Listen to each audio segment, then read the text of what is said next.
Good morning, dear students. Today we are going to begin with the new concept, that is how do metals and non-metals react. Okay. So before this, let me take you to the class 9 concepts. In that you had learnt about some valencies, concept of valencies, and then electronic configuration. So we are going to start this concept from there. First of all, like in the reactions that we have learnt by now in this chapter, that how the reactions of metals with a number of reagent takes place. So why do metals react in this manner? That they are reacting, they are bonding with each other, and then they are making a new compound. How it is taking place? So let us associate it with the concepts of class 9 of valency, valence shell. I hope you remember all these terms. Valency, valence shell, electronic configuration. See, what do you mean by valency? The combining capacity of an element, and how it combines, either by losing electrons or by gaining electrons. Okay. Same way, if we talk about electronic configuration, what does it mean? That how the electrons are arranged in the different shells of an element. Okay. So the reactivity of elements is how it is explained. It is explained on the basis of this, that the tendency to attain a completely filled valence shell. Now what is valence shell? The outermost shell, okay, of an element is called valence shell. So it is the tendency of an element to attain a completely filled valence shell. How it can do it? Either by losing electron or by gaining electron. So let us see some electronic configurations over here. See here, this is the category of noble gases. In noble gases, like element is helium or neon, the atomic number is given like 2, 10 for each, and how the electrons have been distributed. Just have a look. In K shell only one shell is there, and it has 2 electrons, and that is completely filled. In case of neon, it has 2 in the K shell and 8 in the L shell. So it means the outermost shell or the valence shell is completely filled. Now if I move to the next category of element, that is metals. In case of metals, let us see sodium. How many electrons are there? Total atomic number is, its atomic number is 11. And how many electrons are arranged and how they are present in the shells? In K shell 2, L8, and outermost or the valence shell contains 1 electron. Okay. Now 1 electron means that it is unstable. It is not going to be stabilized. Either what can we do to stabilize it? Either it becomes completely filled, or what is the other option? That will become very difficult. So what happens? It can lose 1 electron, and then it becomes the valence shell, and this is completely filled. So in this case, what will happen? If it loses 1 electron, then how many electrons are left? There are 10. But on the other hand, if we talk in the terms of protons, electron 1 is lost. Electrons will be 10.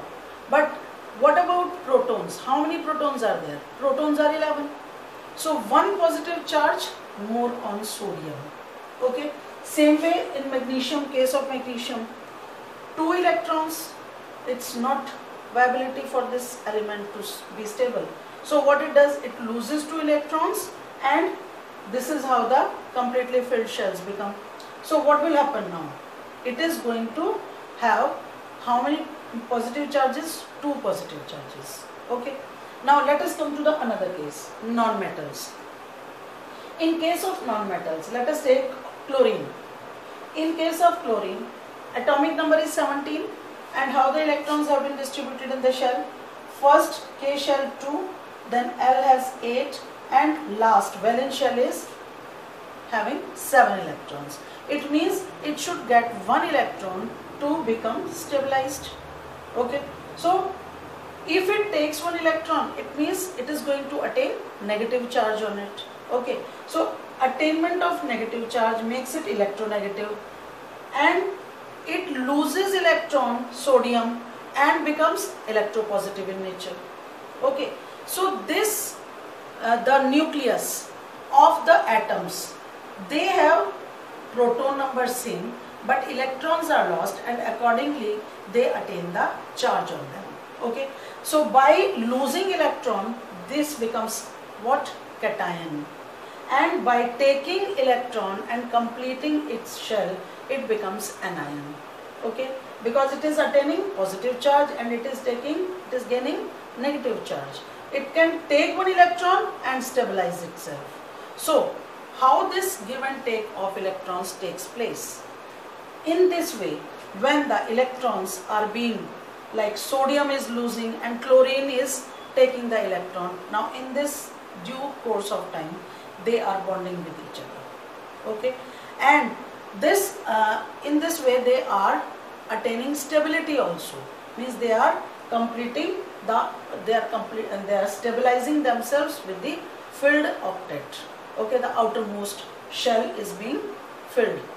Okay, it is completely stabilized. So this is the reason that when we talk about the formation of the compounds, how it takes place, either by losing electron or by gaining electron. Okay, so if we talk about sodium and chlorine, they react with each other, they combine with each other on the basis of their valencies.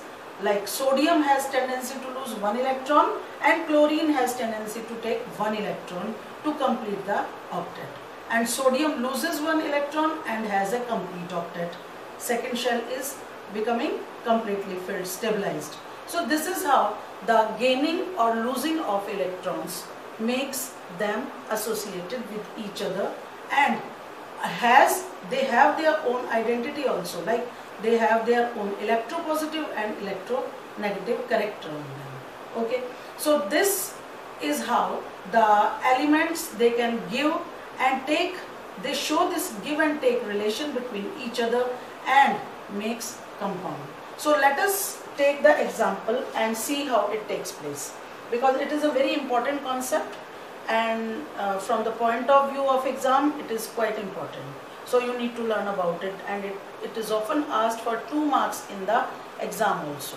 So you have to concentrate how this takes place. Let us see. The reaction of metals and non-metals with each other. It will be on the basis of their electropositive and electronegative character. Let us see how the reaction takes place, and NaCl is formed. Formation of a compound called NaCl. Let us see how. Na. What is the electronic configuration of Na?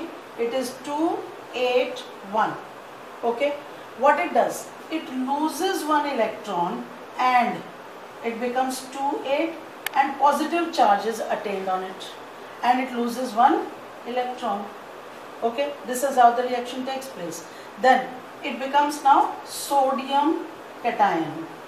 What it becomes? Sodium cation. Okay, now next step, what will happen? This electron is set free. Chlorine, it has electronic configuration as 287. It means one electron is deficient. So what it will do? It is going to gain one electron and complete its octet and form an anion. So it takes one electron and reaction goes on and it becomes chloride ion. Okay, it becomes an anion, and we write it like this: 2, 8, 8. Okay, after taking one electron, octet is completely filled. So it becomes chloride, or we can say chloride anion. Okay. Now, how to show this with the help of mechanism? Okay, let us take Na. How many? We have to just show with the valence electrons. Okay, the electron that is present in the outermost shell. This electron is represented with the help of a dot. Now, plus Cl. How many electrons are there in the outermost shell? 7. So what we can do? We can show it like this: 1 with the help of cross, because they are of different elements. 2, 4, 6, 7 electrons. Okay. Now this electron is being given to chlorine, or chlorine is taking this electron. Fine. Now the reaction has occurred, and what we get? We get Na plus. Okay, Na plus, or bar bracket, not curved. Positive charge on sodium and chlorine. Let us show it. Chlorine. How many electrons will show? 1, 2, 3, 4, 5, 6, 7, and the dot. Dot represents the electron which has been taken from sodium. Okay, and it is going to attain negative charge on it. This is how the sodium chloride is formed. Formation of sodium chloride. It's very, very important. Often asked in the exam. Okay, so how the ionic bond is set up between them. Why do we say ionic? Or it is electrovalent bond also. The bond which is formed by losing or gaining electron. Okay, let us see again. Sodium configuration is 281. One electron is lost, and we have a completely filled octet, 28 plus electron. Now sodium cation is formed. On the other hand, what is happening? Chlorine. Chlorine will take one electron, and it is going to complete its octet, become 288, and this is how the chloride anion is formed. Now mechanism we will show it with the help of the giving and taking of electron. So sodium, its electron is denoted by dot. Chlorine, it is showing 7 electrons, means valence electrons. So this is given here, and sodium attains positive charge. Why? Because it is having now one positive charge more because of the protons. Number is 11 still. Only electrons are lost. One electron is lost. And chlorine, it is having in nucleus having 17 protons, but one electron is gained, so it attains a negative charge. So this is how the formation of sodium chloride takes place. Now sodium chloride is formed. In this way we can make some more, like AlCl3, MgO, okay, CaCl2. These we can form on the basis of the same parameters. Okay, so out of them any question can be asked. May show the formation of aluminium chloride, or show formation of magnesium oxide or calcium chloride. You can write, you can show it with the same way, same methods. Now sodium and chloride ions, because they are oppositely charged, so attract each other. They are going to attract each other and are held by strong electrostatic forces of attraction. Okay, strong electrostatic forces of attraction, they exist between sodium and chlorine. Okay, and then the because of this, it is very strong molecule formed. Okay, now this is formed, and we have some more. Now we will study about the properties of ionic compounds on the basis of this. I have told you that we can go for some more examples. You have to practice it. Aluminium chloride, magnesium oxide and calcium chloride. Now we will learn about the properties of ionic compounds. So such type of compounds which are formed by formation of ions. The ions are combining with each other. So that is having a very different form of properties. So what are the properties? Let us see. See, these properties can be categorized under various headings. And what are the chemical properties? Let us go one by one with the different properties. First one is, let me write, properties of ionic compounds. First one is solubility, or first let us take physical nature. Physical nature. First property. The ionic compounds are solid. Okay, they are solid and hard also. They are solid and hard. Okay. Now, because of the strong force of attraction between the positive and negative ions. So they are hard because of the presence of the bond, force of attraction between positive and negative ions. Okay. And these are brittle. Okay, brittle. They can be powdered very easily. That is, they can break into pieces when pressure is applied on them. Okay, so we will write solid, hard and brittle. Hardness due to the strong bond formed between the ions. Then next is melting and boiling point. Melting and boiling point. Because of these strong attractive forces, because these are ionic compounds and they have very strong ionic bonds between the ions, so they have high melting point and boiling points because of the considerable amount, because lots and lots of or considerable amount of energy is required to break the strong inter-ionic attraction or bonds. Okay, like Na plus and Cl minus, if we talk about them, there is a strong bond formed and that bond can be broken, NaCl. So this bond that is to be broken, it requires large amount of energy. So because of the strong attractive forces between the ions, the tendency to break this bond becomes very difficult. Okay, so it requires lots and lots of energy. So that's why the melting and boiling point is quite very high. Okay, then comes solubility. Third property is solubility. What do you mean by solubility? Means the tendency of the substance to get dissolved in water. So electrovalent compounds or ionic compounds are soluble in water and insoluble in solvents like kerosene, petrol, etc. Okay, so they are soluble in water because they can dissociate into ions. Then last one is conduction of electricity. Conduction of electricity.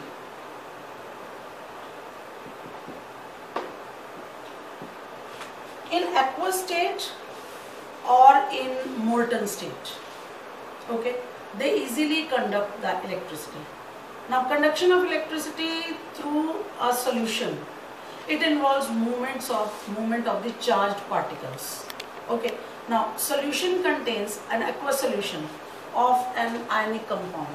It contains what? It contains ions, and ions have the tendency to move towards their opposite electrodes. Okay, electrodes, what are they? The electrodes which are connected with the terminal of the battery, positive and negative terminal.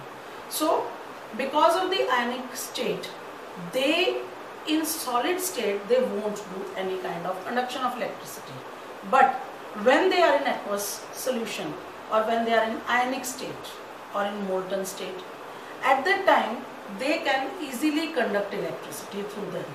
Okay, so the ionic compounds, they have strong forces of attraction between them, and this is possible to break when they are in ionic condition. So due to the presence of ions, they can easily conduct electricity and they are good conductors of electricity also. So this happens because of the ions that are positive and negative ions. Okay, or we can say cations or anions. Okay, cations, they will move towards cathode which is negatively charged electrode, and anions, they will move towards anode. Okay, What is anode? A positive charged electrode that is connected to the positive terminal of the source of energy. So in this way they can, but always remember that in solid state they will never conduct electricity because of their hard and rigid structure. So this was about the conduction of electricity. So I hope the things are clear. This is very important, the properties of ionic compounds. You need to remember them. Out of this, conduction of electricity is quite important, and solubility also. So in anyhow, the question can be asked for 2 marks.